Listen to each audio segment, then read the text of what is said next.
Hello दोस्तों, आप लोग देख रहे हैं माउंट एजुकेशन। आज मैं इस वीडियो के अंदर बात करने जा रहा हूँ हमारे ड्यू के बीकॉम प्रोग्राम के जो स्टूडेंट्स हैं उनके फाइनेंशियल अकाउंटिंग यानी सेमेस्टर फर्स्ट में जो उनके फाइनेंशियल अकाउंटिंग का पेपर है उसके सिलेबस और रेफरेंस बुक के बारे में आज हम इस वीडियो के अंदर डिस्कशन करेंगे। आखिर सिलेबस जानना क्यों ज़रूरी है? क्योंकि कोई भी सब्जेक्ट आप लोग स्टार्ट करते हैं, सबसे पहले आप लोगों को ये पता ज़रूर होना चाहिए कि आप लोगों को सब्जेक्ट की शुरुआत कहाँ से करनी है और सब्जेक्ट के एंड पॉइंट पे कहाँ जाना है। तो हम इस वीडियो के अंदर सिलेबस के बारे में बात करेंगे और इंपॉर्टेंट टॉपिक्स के बारे में बात करेंगे, और मैं आपको बताऊंगा कि किस चैप्टर से आप लोगों का थ्योरी क्वेश्चन बनेगा और किस चैप्टर से आपका प्रैक्टिकल क्वेश्चन बनेगा। एंड में हम रेफरेंस बुक के बारे में बात करेंगे। तो आप इस वीडियो को पूरा देखिए और जानिए कि आपका सिलेबस क्या है, क्योंकि अगर आप सिलेबस को अच्छे से पहचान जाएंगे कि आपको क्या पढ़ना है क्या नहीं पढ़ना है, तो आप अपनी तैयारी को और अच्छे से कर पाएंगे और इजीली अपने इस सब्जेक्ट को पूरा कवर कर पाएंगे। और अगर आप इस चैनल पर नए हैं तो आप इस चैनल को सब्सक्राइब कर दीजिए, वीडियो को लाइक कीजिए और बेल आइकन को प्रेस कर दीजिए। चलिए ये दोस्तों स्टार्ट करते हैं हमारी आज की वीडियो। जैसा कि मैं आपको बता दूं, फाइनेंशियल अकाउंटिंग के अंदर जो हमारा सिलेबस है वो टोटल 5 यूनिट्स में डिवाइड किया गया है। सबसे पहली यूनिट हमारे सामने आती है जिसका नाम है accounting, it's concept and conventions. इसके अंदर हमारे सामने 3 चैप्टर्स हैं जो हमें देखने हैं। अगर मैं सबसे पहले चैप्टर की बात करूं तो सबसे पहला चैप्टर है कॉन्सेप्चुअल फ्रेमवर्क। तो कॉन्सेप्चुअल फ्रेमवर्क वाले चैप्टर के अंदर आप लोगों को कौन कौन से टॉपिक पढ़ने हैं उसके बारे में मैं बात करने जा रहा हूँ। सबसे पहला टॉपिक हमारे सामने है अकाउंटिंग प्रिंसिपल्स। जो आप लोगों ने अपनी 11th क्लास में फाइनेंशियल अकाउंटिंग के अंदर बेसिक अकाउंटिंग प्रिंसिपल्स पढ़े थे, उन्हीं को हमें यहाँ पर दोबारा से पढ़ना है, या मैं कहूँ एक तरह से रिवीजन करनी है उन सब की। दूसरा जो टॉपिक है हमारे सामने वो है कॉन्सेप्ट्स एंड कन्वेंशंस। ये कॉन्सेप्ट्स और कन्वेंशन ये भी आप लोगों ने अपनी 11th क्लास में पढ़ा होगा, लेकिन हमें यहाँ पर दोबारा से पढ़ना है। सबसे पहले कुछ कॉन्सेप्ट्स पढ़ने हैं हमें अकाउंटिंग के, और उसके बाद कुछ कन्वेंशंस पढ़नी है। तो कॉन्सेप्ट्स हमें कौन कौन से पढ़ने हैं वो देख लेते हैं। सबसे पहले हमें गोइंग कंसर्न कॉन्सेप्ट पढ़ना है, business entity concept, money measurement concept, dual aspect concept, realisation concept, accrual concept, verifiable objective evidence concept, cost concept, accounting period concept, matching concept. उसके बाद हमें देखने हैं कुछ कन्वेंशंस। तो सबसे पहली कन्वेंशन हमें देखनी है कन्वेंशन फॉर कंसिस्टेंसी, दूसरी है कन्वेंशन फॉर कंजर्वेटिज्म, फिर आते हैं कन्वेंशन फॉर फुल डिस्क्लोजर, और लास्ट कन्वेंशन है हमारे सामने जो हमें पढ़नी है कन्वेंशन फॉर मटीरियलिटी। तो हमें ये कॉन्सेप्ट्स और कन्वेंशन के बारे में पढ़ना है इस चैप्टर के अंदर। उसके बाद इस चैप्टर में तीसरा टॉपिक है हमारे सामने introduction to accounting standards and Indian accounting standards. यानी आप लोगों को एएस के बारे में इंट्रोडक्शन लेना है और जो इंड एएस है उसके बारे में थोड़ा बहुत जानना है। आईएफआरएस जो है वो आप लोगों के सिलेबस में नहीं है, तो उसके बारे में हम बात नहीं करेंगे। तो हमें सिर्फ इस चैप्टर के अंदर 3 टॉपिक्स पढ़ने हैं। उसके बाद हमारा दूसरा चैप्टर आता है अकाउंटिंग प्रोसेस। इसमें हमें क्या करना है, सबसे पहले हमें जर्नल एंट्रीज कैसे पास होती हैं वो देखना है, फिर लेजर पढ़ना है, ट्रायल बैलेंस पढ़ना है, और फाइनेंशियल स्टेटमेंट्स के बारे में पढ़ना है, किस तरीके से आखिर हमारे फाइनेंशियल स्टेटमेंट्स तैयार होते हैं, यानी हमारा trading account, profit and loss account and balance sheet किस तरीके से तैयार होती है। उसके बाद हमारा दूसरा टॉपिक है capital expenditure and capital receipt. आखिर कैपिटल एक्सपेंडिचर क्या होते हैं और कैपिटल रिसिप्ट क्या होती है। उसके बाद आएगा revenue expenditure and revenue receipt. अब ये डिफरेंस आप लोगों को जानना जरूरी होता है कि कैपिटल एक्सपेंडिचर और रिवेन्यू एक्सपेंडिचर में क्या फ़र्क होता है, या मैं कहूँ कैपिटल रिसिप्ट और रिवेन्यू रिसिप्ट में क्या फ़र्क होता है। फिर हमारे सामने हमारा अगला टॉपिक है डेफर्ड रिवेन्यू एक्सपेंडिचर। तो इसके साथ हमारा ये चैप्टर खत्म हो जाएगा अकाउंटिंग प्रोसेस का। उसके बाद हमें पढ़ना है तीसरा चैप्टर फाइनेंशियल स्टेटमेंट्स। यहाँ पर जो है हमें फाइनेंशियल स्टेटमेंट किस तरीके से बनती है पूरी बना के देखनी है और बनाना सीखनी है। इसके अंदर हमारे सामने 2 टॉपिक्स हैं, या मैं कहूँ ये चैप्टर हमारे सामने 2 बड़े बड़े क्वेश्चंस तैयार करके देता है। ये चैप्टर हमारा बहुत इंपॉर्टेंट चैप्टर है। इससे आप लोगों को मैं 95% से 100% तक श्योरिटी दे सकता हूँ या गारंटी दे सकता हूँ कि आप लोगों का क्वेश्चन आएगा ही आएगा इस चैप्टर से। और एक नहीं, दो दो क्वेश्चन आएंगे। पहला है preparation of financial statement of a profit making sole proprietorship trading firm with additional information. आपको फाइनेंशियल स्टेटमेंट बनाना सीखना है प्रॉफिट मेकिंग एंटिटी का, और वो भी सिर्फ सोल प्रोप्राइटरशिप का।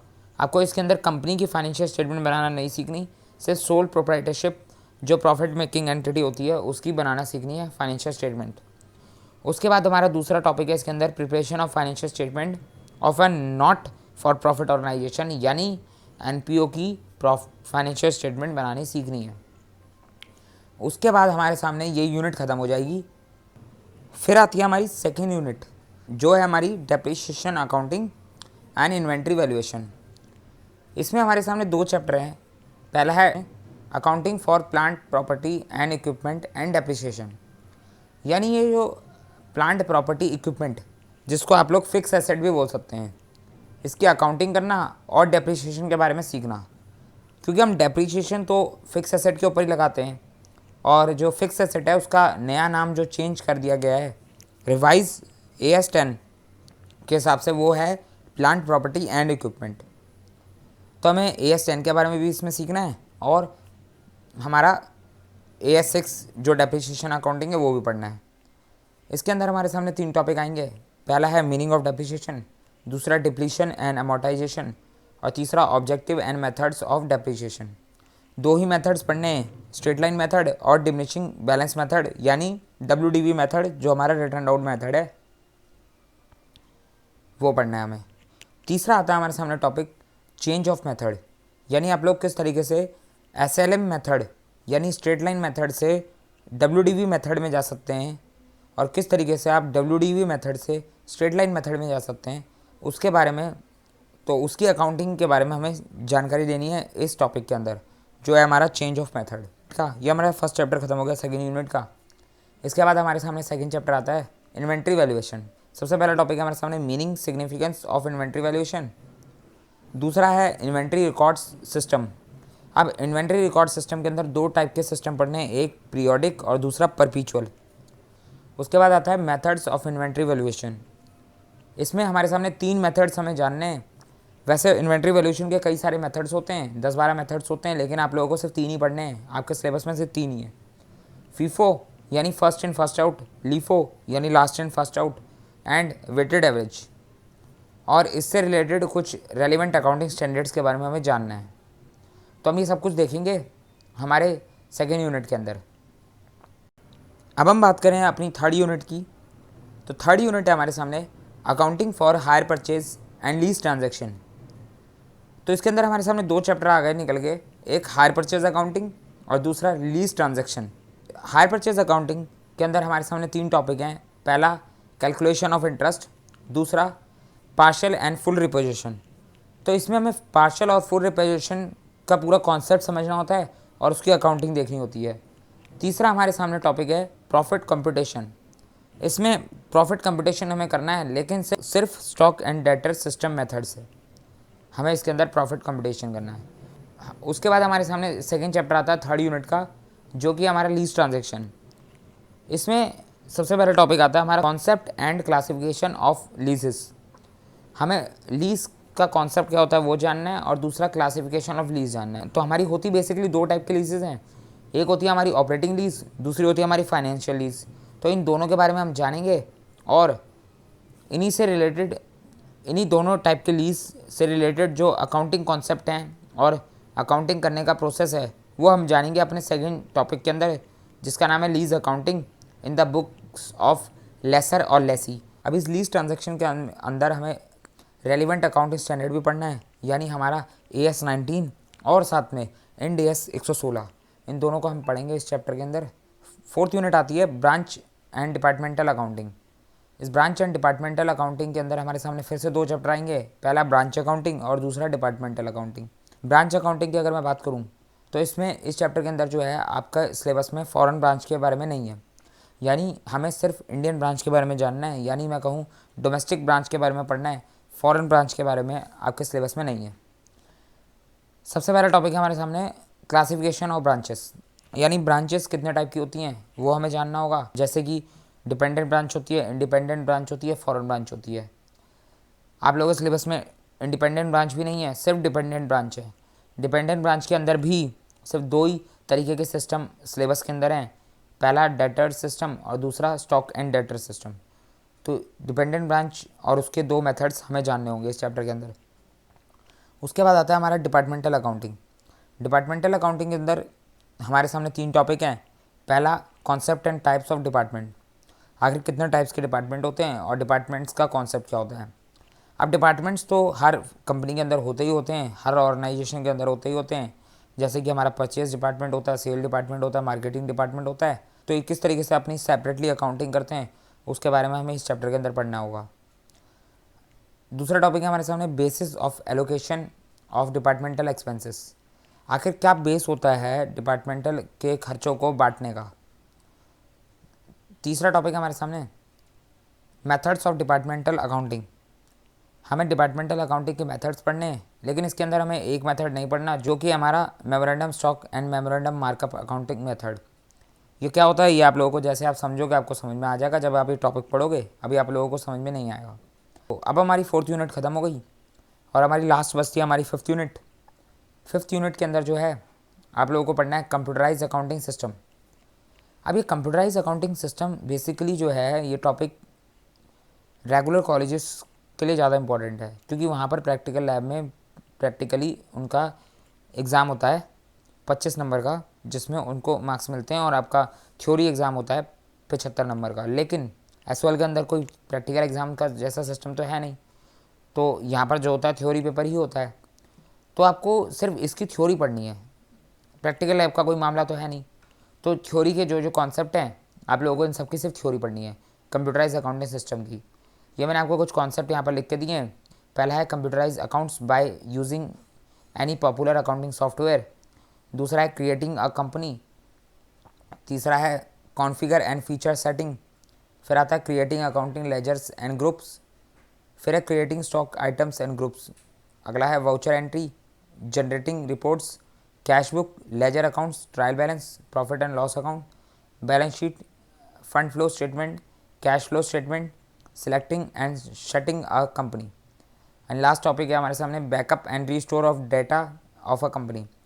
तो ये सब आप लोगों के थ्योरी टॉपिक है, आपको ज़्यादा बेसिकली दिमाग लगाने की जरूरत नहीं है, आप सिर्फ एक काम कीजिए, इसको थ्योरी पर्पस के पॉइंट ऑफ व्यू से समझ लीजिए। आप लोगों का एक 5 से 10 नंबर का इससे क्वेश्चन बन जाएगा थ्योरी का।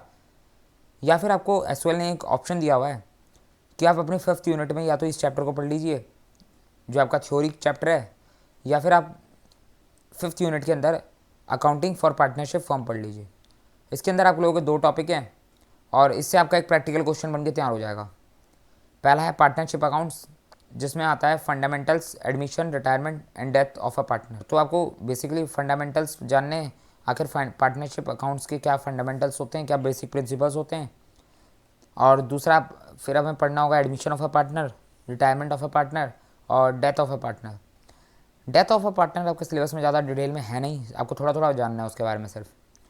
उसके बाद आता है हमारे सामने accounting for dissolution of a partnership firm. ये आप लोगों का एक बहुत इंपॉर्टेंट चैप्टर है। इससे अगर मैं कहूँ पार्टनरशिप फर्म से कोई क्वेश्चन बनने के चांसेस हैं तो सबसे ज़्यादा इसी चैप्टर से बनने के चांसेस हैं।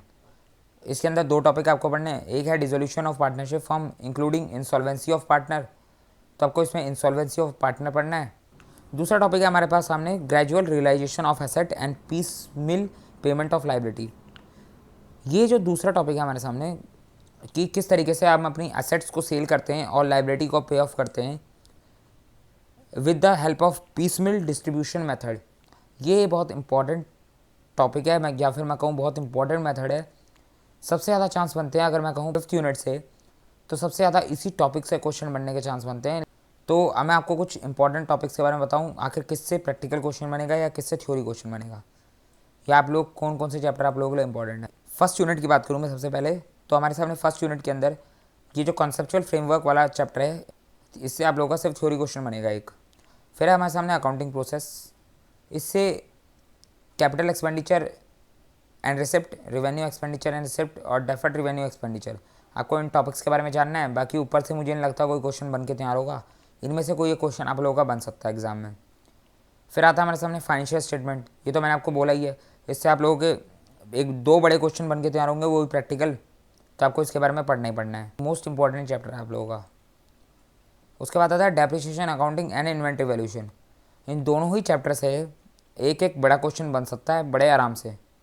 और आप देखोगे पहले भी प्रीवियस ईयर के अंदर इनके अंदर से क्वेश्चन पूछा गया है। तो ये दोनों भी काफ़ी इंपॉर्टेंट चैप्टर हैं। और सबसे अच्छी बात, ये दोनों चैप्टर काफ़ी आसान हैं, तो आप लोगों को ज़्यादा दिक्कत भी नहीं होगी और आसानी से आप लोग दो बड़े क्वेश्चन या मैं कहूँ दो प्रैक्टिकल क्वेश्चन आराम से इन चैप्टर से सॉल्व करके अपने नंबर को बढ़ा सकते हो। उसके बाद आता है थर्ड यूनिट। थर्ड यूनिट के अंदर इस चैप्टर से भी आप लोगों का एक प्रैक्टिकल क्वेश्चन जरूर बनेगा। ये भी एक मोस्ट इंपॉर्टेंट चैप्टर है, इससे प्रैक्टिकल क्वेश्चन बनता ही बनता है। लीस्ट ट्रांजैक्शन से थ्योरी क्वेश्चन बन सकता है, प्रैक्टिकल के चांसेस थोड़े कम हैं, तो आप इसको थ्योरी पॉइंट ऑफ व्यू से पढ़ सकते हैं। उसके बाद मैं बात करूँ branch and departmental accounting. Branch accounting से एक प्रैक्टिकल क्वेश्चन बन सकता है, डिपार्टमेंटल अकाउंटिंग से भी बनने के चांसेस हैं प्रैक्टिकल क्वेश्चन के। तो इन दोनों ही चैप्टर से प्रैक्टिकल क्वेश्चन बन सकता है। और ब्रांच अकाउंटिंग से थ्योरी क्वेश्चन भी बनने के चांस पूरे बनते हैं। क्लासिफिकेशन और ब्रांच के बारे में आपसे पूछा जा सकता है, ब्रांचेस कितने टाइप्स की होती हैं। उसके बाद कंप्यूटराइज अकाउंटिंग सिस्टम से तो मैंने बता ही दिया, एक छोटा सा 5 से 8 नंबर का क्वेश्चन तैयार हो जाएगा थ्योरी का। और इससे जो है इंपॉर्टेंट क्वेश्चन यही है आपका डिसोल्यूशन वाला, तो आप इसको देख सकते हैं। बाकी अगर मैं बात करूँ रेफरेंस बुक की, तो रेफरेंस बुक के लिए आप लोगों के सामने 3 बुक्स मैंने लिखी हुई हैं और ये तीनों ही बुक बहुत अच्छी हैं। तीनों को मैंने डिटेल में देख रखी हैं, तो मैं आप लोगों को सजेस्ट कर रहा हूँ। सबसे पहली बुक है JR मोंगा की फाइनेंशियल अकाउंटिंग की। ये बुक सबसे बढ़िया बुक है, आप लोग इसको परचेज़ कर सकते हैं। दूसरी हमारे सामने Goyal Bhushan Kumar basic financial accounting Taxmann की बुक है, टैक्समैन पब्लिकेशन की बुक है, काफ़ी अच्छी बुक है ये भी, आप इसको भी ले सकते हैं चाहे तो। तीसरी है अशोक एंड दीपक सहगल की book fundamental of financial accounting, ये भी टैक्समैन की बुक है। तो आप इन तीनों में से कोई भी बुक ले सकते हैं। तीनों बुक के अंदर जो है सीक्वेंस वाइज काफ़ी अच्छे से समझा रखा है, तो आप लोगों का पूरा सिलेबस इन तीनों में से किसी भी एक बुक लेकर कवर हो जाएगा, तो आप उसकी चिंता ना करें।